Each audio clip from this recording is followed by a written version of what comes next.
Hey guys, what's up? This is Todd from Animator Kid.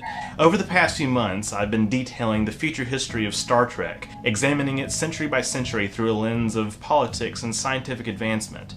Today I'm going to be talking about the last century featured extensively in canon, the 24th century. The 24th century opens in the wake of negotiations between the Federation and Klingon Empire, effectively ending the Cold War that had existed between the two powers for decades. This leads to a political realignment in the Beta Quadrant, much like the rise of China in our century in the aftermath of the Cold War. In order to diffuse rising tensions between the two powers, the novel Serpents Among the Ruins suggests that Starfleet intelligence stages a Romulan terrorist attack on Federation starbases.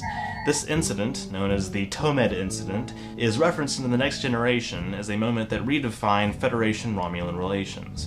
Dated to 2311, this incident is followed by the Treaty of Algeron, which bans cloaking devices and leads to Romulan withdrawal from interstellar affairs, again much like China after World War II. The Klingons sided with the Federation in the Treaty of Algeron, strengthening the alliance that exists between the two powers.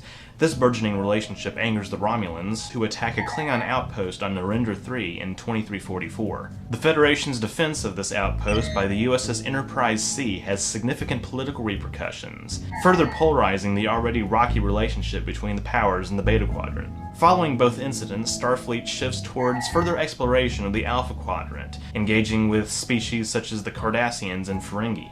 It is this region of the galaxy that the Federation likely stayed away from during the 23rd century, following the Xindi crisis, and in fact several novels depict Xindi admission into the Federation during this century. Starfleet also continues its policy of expansionism, settling colonies on faraway worlds in order to strengthen its position on the interstellar political scene. Some of these colonies are forced to relocate when the Federation signs a border treaty with Cardassia, leading to the armed resistance cell known as the Maquis. This new wave of expansion also presents some other ethical quandaries, such as why the Federation did not interfere with the Cardassian occupation of Bajor. Starfleet's dedication to the Prime Directive is a likely explanation, but the moral conflicts that arise from adherence to this policy form the basis of some intriguing plot lines in Deep Space Nine. Before that series begins, however, the Federation experiences another major change, one that will define its existence for the next several decades, possibly even centuries.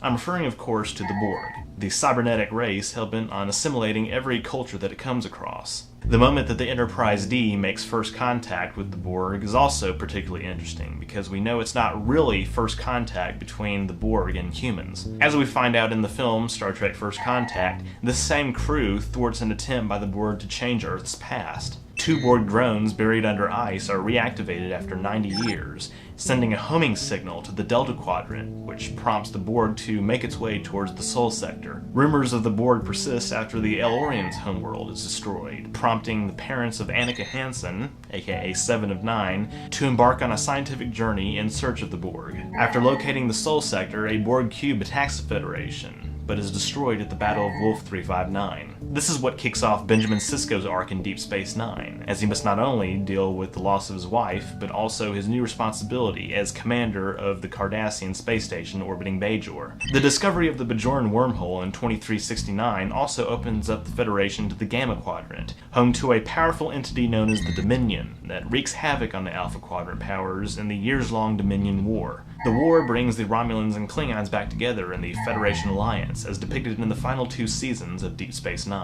After the war is over, the galaxy is left devastated.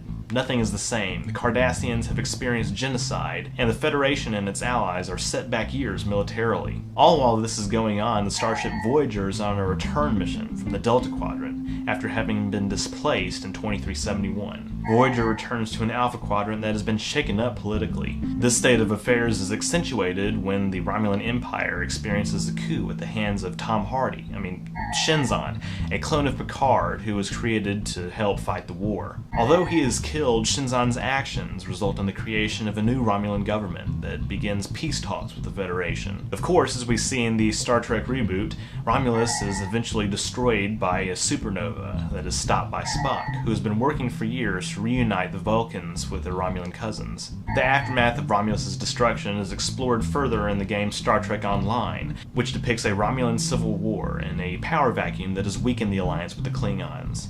Just goes to show you that no matter how hard you try, everything eventually just dies. As for local affairs on Earth, the progression of technology has continued to raise the standard of living for citizens. Earth and the Federation seem to have almost completely transitioned away from a currency-based economy to a near post-scarcity society. The abundance of matter replication and other technologies has allowed Earth to flourish culturally and politically, with this future version of our planet often cited as an idealistic socialist utopia, although certain episodes do challenge this notion. I go into more detail about the politics and economy of Star Trek's Federation in other videos, linked in the description. That's the legacy of Star Trek's 24th century, a period far more turbulent politically than its predecessor, but just as important in establishing a new interstellar order. Romulus has risen and fallen multiple times, while the alliance with the Klingons seemed to stay strong, before the Dominion War called that into question, leaving it open-ended in canon for years to come. This is going to be the last episode in my series for a while, depicting Star Trek's future history, although I would like to revisit it at some point to discuss the 25th century and beyond, as well as various alternate timelines. In the meantime, I have other Star Trek videos lined up over the next few months that deal with other elements of the universe, which I hope you'll find just as interesting. Thank you guys so much for watching. If you enjoyed this video, be sure to leave a like and comment, and don't forget to share it. If you want to support me on Patreon, click the element on the end screen. Don't forget to subscribe, and don't forget to be awesome. Live long and prosper.